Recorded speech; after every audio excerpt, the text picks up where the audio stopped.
So data is something we talk about a lot in business, in commercial real estate, and it used to be things like files, or like Dennis mentioned in our previous panels, spreadsheets that no one has access to, things that you need to research, bring with you to a presentation. And now with technology, the beauty is that you can bring all the data you need to a meeting with something like this, and you can be fully prepared. So we're going to talk on our panel today about big data, about commercial real estate data, and how can we use data to make better decisions in our industry. So I'm going to have our panelists introduce themselves. If you want to do the same thing as before, say your name and a little bit about your company, and then we'll go ahead and get started. Sure. My name is Cromartie. I'm co-founder and Director of Operations for SKYLVL Altitude Media. We provide media and marketing and analytics services primarily for commercial real estate companies. We also do commercial film and other media production. We really specialize in helping you tell stories about your assets and presenting them in the best possible light. One thing that makes us unique is we all have a background in commercial real estate, so that allows us to be very fire and forget. You don't have to spend a lot of time with us holding our hand and telling us about your assets. It's usually a 10 or 15 minute conversation. We can go off and create finished products for you to use and help enhance the value of your own services. We also offer some planning and analytics services for developers who are doing things from planning, design, zoning, and construction management. Thank you. My name is Jay Denton. I am a Senior Vice President at Axiometrics. We're located just up the tollway in Addison. We survey student housing and apartment properties all across the country, and historically we were one of those companies that would provide clients a huge spreadsheet of all the data that they probably couldn't use because they didn't have the time to actually go through it, unless you were a certain type of company, a very, very large type company. And so what we've done over the last few years is really put a nice front-end piece that will enable clients to analyze not just their own properties and portfolio, but really anything in multifamily housing. Hello, I'm Elliot Vermes, founder and CEO of ResiModel. ResiModel is a data and analytics platform for multifamily transactions, and we take all the data that you receive in PDF format, Excel format, etc., allow you to extract it and then analyze it, aggregate it, and then really capitalize on it to understand and get a deep analysis into all the properties that you're looking at. Good afternoon. My name is Jonathan Schultz, Managing Principal and Co-Founder of Onyx Equities. I guess I'm the user of this stuff on this panel. Our firm has an investment company. We purchased about $2.5 billion worth of assets, mostly in 4 states, New York, New Jersey, Pennsylvania, Connecticut. Office retail, we buy, fix, sell. We have a receivership REO business that spans 13 states. We've transitioned in and out of, with this whole CMBS debacle, over 60 million square feet of that product. And then we're also involved in a big way in trying to figure out how to use all this stuff we're hearing about today and make sense of it. Wonderful, thank you. So the former US CTO of the US, Todd Park, once said, data by itself is useless, and it's only useful if you actually apply it and use it. So with that in mind, I want to hear from you guys. How do you think access to mass amounts of data, particularly in your industry, has transformed how we do business in commercial real estate?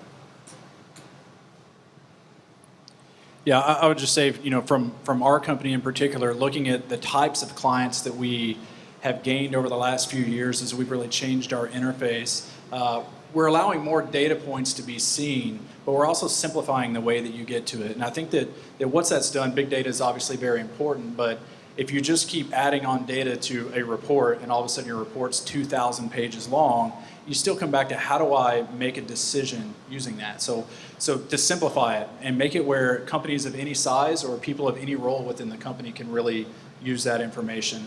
That's really where I see the data going once we're getting there quickly with some of the tools that are being spoken about here today, but over the next few years, the simplicity of, as mentioned earlier, being able to sign on to one thing and get all of that data, but you're able to create action off of it and not just have a whole bunch of information you don't know what to do with. I would add one thing. Real estate is different from all the other asset classes out there, and that in many ways it's still backwards. In many ways, a lot of the data is still unavailable. So there's a number of companies out there like Axiometrics that allow you to get access to all this data that was never available in an easily accessible format before. But there's an equal amount of data that's unavailable. So for example, operating data and rent roll data that we focus on, where even today with all these big companies out there, that data is how people look at that data hasn't changed in the past, well, forever, since commercial real estate's been a real asset class. And so I think that there's massive amounts of data available right now, but there's equally a huge aspect of real estate that's still being conducted the way it's been done for 50 years. You know, personally, like we're in this paradigm shift. Data's everything, but it could also freak you out, right? If it's not presented well, if it's not connected well, if it's not streamlined on how you can use it for your company and the people in the separate areas in your company, it becomes actually a disaster, right? So what I believe today is because of the tools that are out there, for the first time, you could actually tie enough data together. And I'm talking operational data because all the data that you can buy from these other great companies that do market analysis and so forth is going to be obviously very important moving forward to attach to what you do in your own shop. And most people have not been as organized as they need to be to actually compare themselves, which I think obviously until you become great yourself, who cares about the other data to compare it against? So I think we're seeing it at our company. We can measure and manage things that we never were able to before. And we can see things and come up with scenarios that would have taken 3 weeks, 4 months to put the data together. And by the time you got there, it didn't matter anymore. So I think, it allows you to be more creative and maybe how to look at things, but we're just very early in that aggregation process. That's great. And John, I'm going to ask you to expand on that a little bit more. We live in an age where we can Google any answer to any question and have the data instantly. So how does that access to real-time data impact the efficiency and speed of our deal flow? I mean, deal flow, tenant retention, everything will be better. People want to feel response. These tenant portals that now a tenant could watch how the service order is done and feel that they're not just being dismissed. Like, you used to call up on a phone, say my light's broken, and maybe someone would get there that day. Maybe they'd email you, maybe they wouldn't. So what I'm seeing is all these great tools that are giving a collaborative effect to the most important customer, at least I think for me, is tenants, right? Like, my building empty is not worth as much as my building full. I believe that, though, until we can tie it all together, you may get parts of your company that could thrive in a different way, but you can't get the whole picture. And I think, that's where we're going. That's the exciting part about this, that we're actually sitting here talking about this, and it can be real, because it's real right now. Wonderful. Definitely. Ross, I saw the demo of the drones out there. If you guys missed it, it was really impressive. So we don't always think of drones when we think of data. So tell us how you're bridging the gap with your company, and how are drones changing the way that commercial real estate professionals are analyzing deals and analyzing data? Thank you. Absolutely. So a lot of what we specialize really in is helping condense data into visuals. As we all know, a picture tells 1,000 words. When I was working in acquisitions in commercial real estate, as many of you are, one of the most important choices and challenges is how am I going to decide what deals I'm going to spend my time on. You're looking at thousands sometimes of deals in a given time period. You need to be able to evaluate them very quickly and decide what's worth a deep dive or what's worth a visit if it's at a property that's in a different market.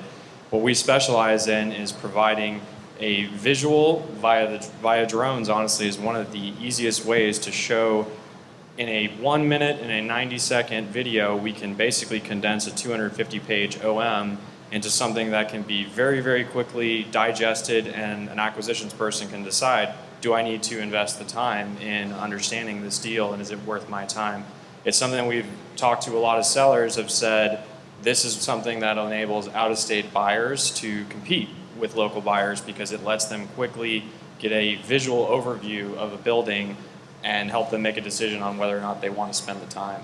Excellent. And you've done a lot of drone photography and videography here in Dallas, right?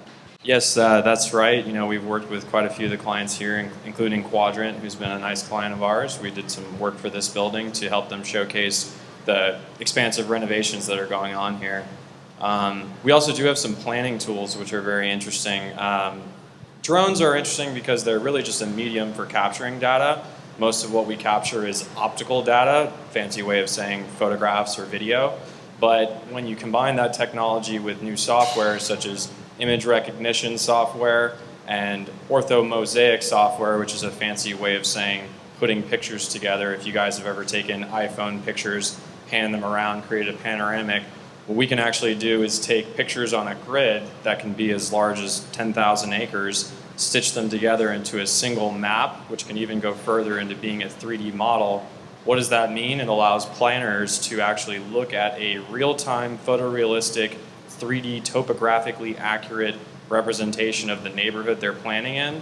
If you're a construction manager or an architect or a designer, you can snap your 3D model CAD design right into a, again, photorealistic 3D model of the neighborhood.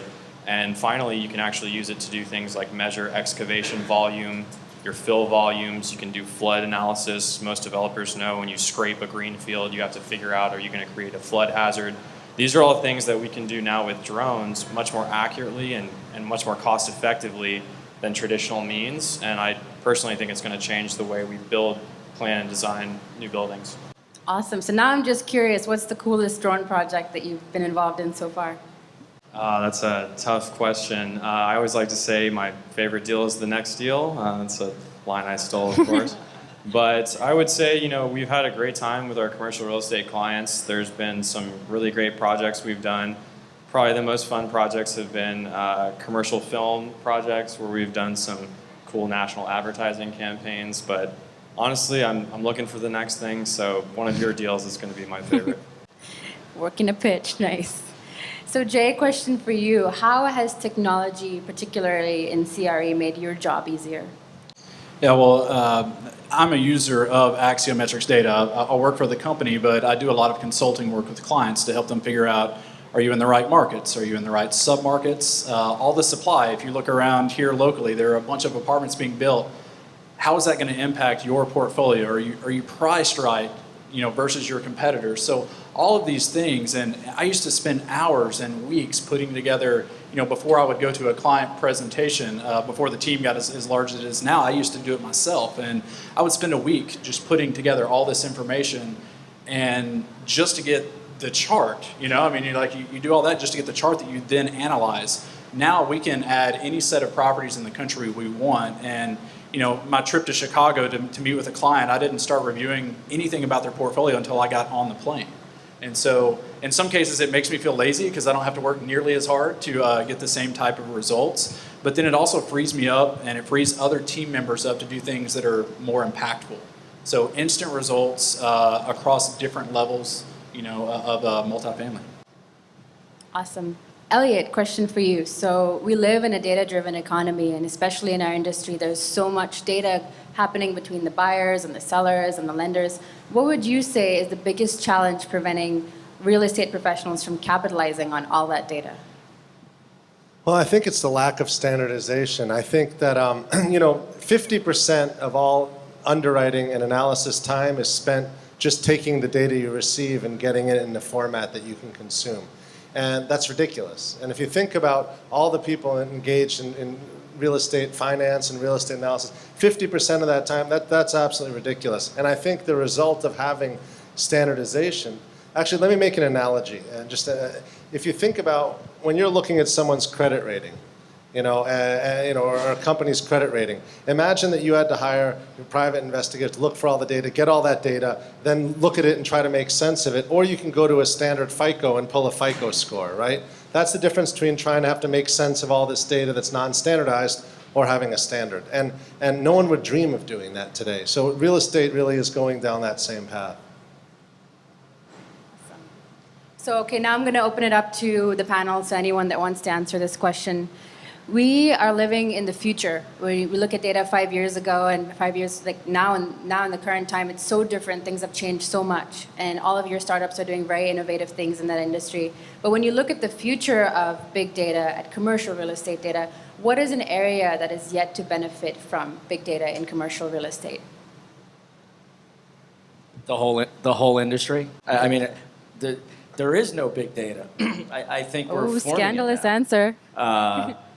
I think we all have a ton of data, and specifically, I guess, depending what you do in a business, you'll have certain metrics, but there's very little measurement metrics in my mind that real estate companies go through with ease, consistently, because it just takes too long and it's too laborious to actually put it together. So unless we, listen, APIs, all these connectors now where we're saying we're going to stream all this data together, and we've gone through it with like all these different point solutions, and it's not as simple as it sounds.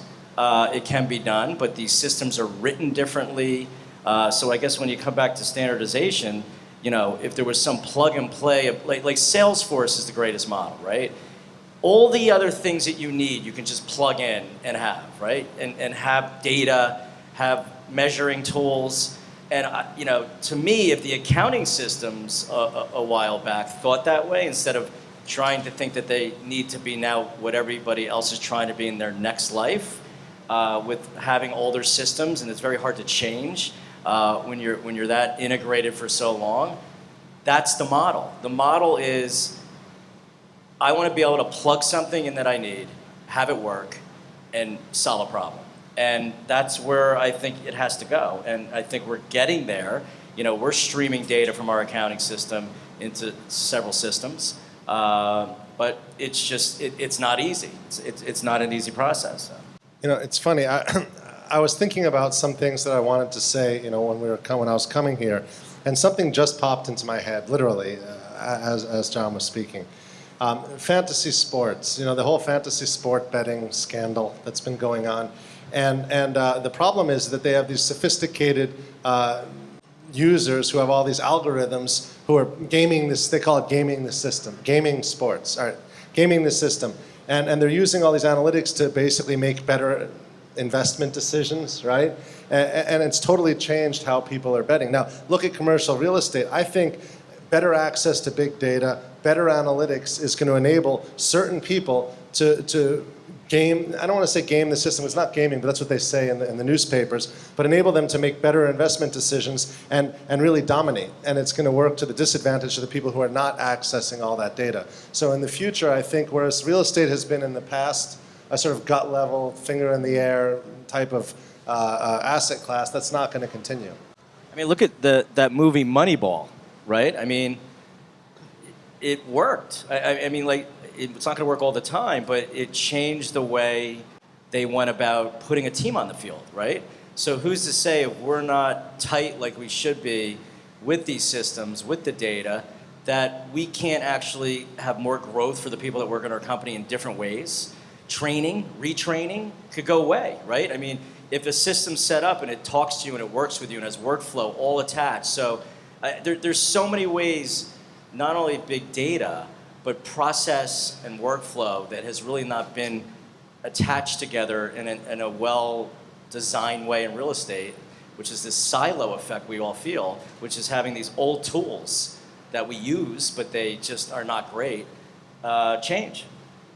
Yeah, just along the same lines as what you're saying, as I mentioned with our company historically, the people that were really able to get the most value out of all the data that we had, they were companies that had huge research shops. So they had 5, 10, 15 people that had all day, all week, all year to just look at information. And when you start getting into smaller and smaller companies, they simply don't have the bandwidth. They don't have the time. That goes with company size. It also goes with role within the company. So as the research people in the corporate office have a lot of that time, but the people out in the field, they don't have time to pour through all that data. They need the simple solution. And again, as we start bringing all these different data points and then provide a simple solution that's either on your phone or on your tablet or whatever it is, it's just going to make it so, it's going to bridge that gap between the companies and, as I said earlier, level the playing field. Personally, I see that the main change will happen between now and 10 years from now is an increase in efficiency of the real estate market. Real estate's definitely still an inefficient market, really always has been, but I'm too young. When a lot of people my father's age started in this business, there was no such thing as Google Earth, there was no such thing as Google Maps. When you wanted to go find information about an acquisition, you had to go down to City Hall, pull maps, pull plans. That took a lot of time.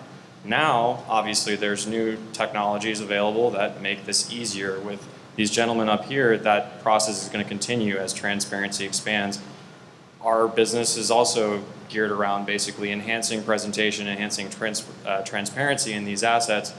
What I really see that doing is reducing the opportunities for arbitrage. There's going to be less chance for you to pick up a distressed deal that other people don't know about.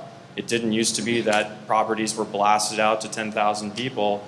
Now they are, and now people who are out of state can see a 2-minute drone video showing them everything about the property that you can see driving past it.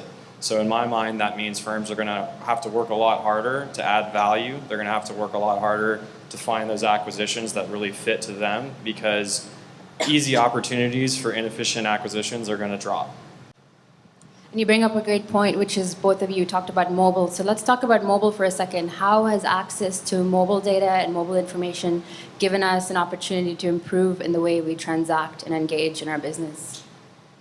Yeah, when I think about it, the analogy that I gave as we started developing our mobile app, we were debating priorities within the company. What would we develop next? And I said, if we don't go mobile, then we're toast. We've got to get a mobile app out there, and it's in beta right now. It'll launch fully in the next couple of weeks. And I gave the analogy of navigating from one point to another. And as technology, as the internet came about, and let's say it's 15 or 20 years ago, and you wanted to go from one place to another, you would likely find this new tool called mapquest.com. You could go in there, type the address, and it might spit out 2, 3, 4, 5 pages worth of turn-by-turn directions, right? And that was a really cool tool at the time. You know, when's the last time you did that? You don't have to do that anymore. And if you think back at what that was like, people think looking at your phone is dangerous. I mean, you'd have all these pages you're trying to shuffle through to make sure, you're turning in the right direction. And what happens if you got off the route? And MapQuest didn't know if there was a lot of traffic or a wreck, or if the road actually closed down. I mean, if you think about that with commercial real estate, it'll have to get that simple, where whatever device you have, whether it's mobile or on your laptop or whatever it is, that it should alert you when that wreck happens up ahead of you, so you can replan your route, so you can figure out what's the best place to go. Yeah, I would agree. But I would think mobile's interesting. There's certain industries, certain areas within real estate where if you're not mobile, you're toast, as Jay said. But at the same time, there was a survey. I was in another conference, the CRE Tech Intersect, and they asked the audience, how many of you do your business on cell phones? And a couple people raised their hand. How many on tablets? No one raised their hand. How many people on laptops? Most people. How many people on desktops? A few people. So I think a lot of business is still done on laptops and desktops. So just jumping into mobile for the sake of jumping into mobile, I think is a mistake. But I think there are certain areas where if you're not there, you're toast. So it's not a global answer. Yeah. So for us, the thing that we looked at initially would be, so right now I can from my phone look at any site that's planned around here. I can see when it was protested, why it was protested by local municipalities, who's doing it, how many levels tall it's gonna be, all that. And if you look outside right now, you see a blank piece of land, or you see an old building that doesn't have anybody in it. That sort of stuff. So when you're out in the field, and it's exactly right in a way. So I agree with the point that you're not going to do everything on mobile, and that's what we've had to think about as we came out with that is, but what are you really going to do on your phone? And sometimes it's just getting that quick answer. How am I doing today? Where should I go? Some of those things, but you likely won't replace everything, but I think you still have to think, from a business standpoint, most people for what they do, they use mobile for personal reasons, and that's because most of the great applications are for that. I think there's an opportunity there. I don't think it'll be perfect and solve all things, but there's more opportunity just for business, much less commercial real estate, just for business on mobile. I mean, I wrote a blog like mobile or die. I mean, we won't even look at a platform that doesn't have a mobile strategy. I mean, we're in the most siloed, uncollaborative business as it is, and that's the whole change. And Mobile can mean a lot of things. It could fit on your phone if you do it right, or you can have an app. And I'm not saying every app does everything that you need, but if you want to service our industry in the right way, it's the job of the providers to know, okay, what really can be done anywhere and should be? Why should somebody ever have to get their laptop out if they don't have to for certain events? And if you go through workflow and process of how we run our company, we basically see where that is and what it is. And for us, anything that we've ever signed up has to have a complete mobile thought process. I mean, to me, that's where it's all going to go. We use those things more than anything else. The new generations are born with them in their hands.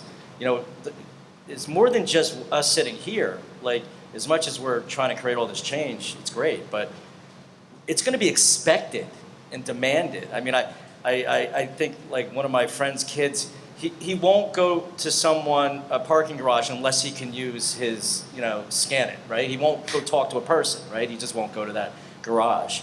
So I think that it's very critical, and I think that if you do it right, it's a huge value add to a real estate company. And that's an excellent point. And talking about mobile, we also have to talk about the next natural step, which is wearable technologies, things like Apple Watches, Google Glasses, VR headsets. And so how do you see the intersection of commercial real estate data and wearable technologies, and how do you see this impacting your business?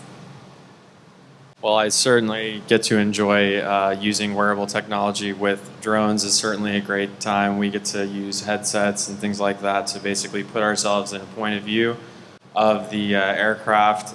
In terms of intersection with commercial real estate, personally, I think that the majority of the use, for my mind, would be property management, which would be enabling them to walk, talk, and continue to do their jobs, which is being connected for everything from maintenance to complaints.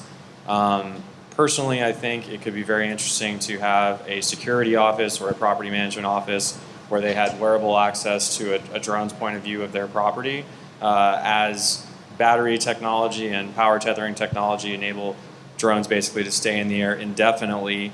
There will be a time very soon where most properties will have a drone buzzing above them at all times, monitoring building systems, looking for roof leaks, and looking for security purposes as well. Yeah, I think location sensors obviously are going to be huge. I mean, we're already starting to see that.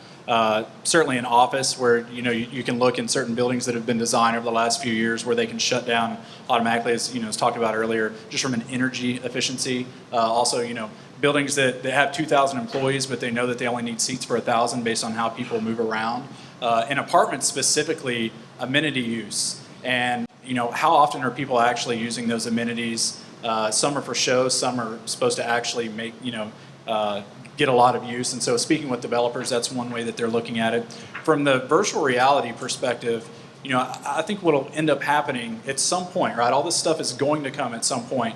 You'll be able to preview any unit out there. And I don't mean like today you go on rent.com and you get the virtual reality that you can spin around. I mean, it's like you're living in that apartment where you can walk through and you get the depth of, okay, I can see exactly how big it is. I can look out the view, and that's specifically my view out the window. I mean, they do it already with sport tickets where you can see, what's the view like from my seat. I think you'll have the same sort of thing at some point in apartments. And then on top of that, whether it's in office or these other places, people like to know, but what's my life going to be like outside that place? So what's the walk like between here and Starbucks right down the street? Is it a safe walk? How do I know? And literally you'll be able to walk that. We will get there at some point. I would definitely second that the technology for VR is absolutely on the cusp and crashing dramatically in price. We've been involved in several VR projects, and typically it's been in the $500,000 plus range to do something like that, but honestly every month we're seeing dramatic reduction in price. So I absolutely think as the economics get there, it's going to be an absolutely used tool in real estate. Ellie was talking about the collaborative economy.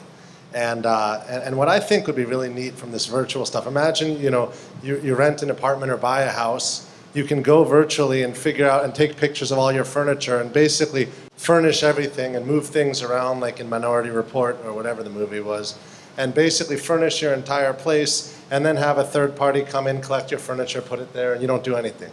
I mean, there's things, I think that there's going to be more and more where people allow, it's that collaborative economy where people do stuff. And I think it's really exciting. The cool thing we saw, and we're actually going to test this, even though it feels weird to even think I'm going to do this, is there's hologram technology. I mean, virtual 3D, so where you can walk into the lobby of a building, Class A building, and you can deliver a message as the ownership to the tenants as they walk in the door, or it could be in the space. And we're actually going to do it for one of our buildings just to see how this thing works. But it's far out, but again, you watch all these movies and 2050, that's how every store, and it could be a great thing that they can hear a real message from whether a hologram or not, but a message of how we care about our company, how we care about our buildings, and that we can't be everywhere, but we still want to be here with you today on your tour. It's sort of cool. So we're gonna try it, see what it. It's You're gonna not try just to laugh at holograms? ourselves, That's awesome. actually, as a hologram. It's sort of weird. I never thought I'd be talking about holograms on a data panel, honestly, but that's where the future is taking us, right? So we're coming up on time. So one last question, just because we want to hear. So keep it short, one-word answer. Over the next decade, what sector of the industry do you see big data making the biggest impact? One word, because we have to time our panel. Go. Construction. I think single-family rentals. Lending. I think operations or real estate completely. You're trying to cover all of it with one word, huh? Real estate. Cheater. All right, gentlemen, thank you so much for your time. Thank you for sharing your insight. We really appreciate it.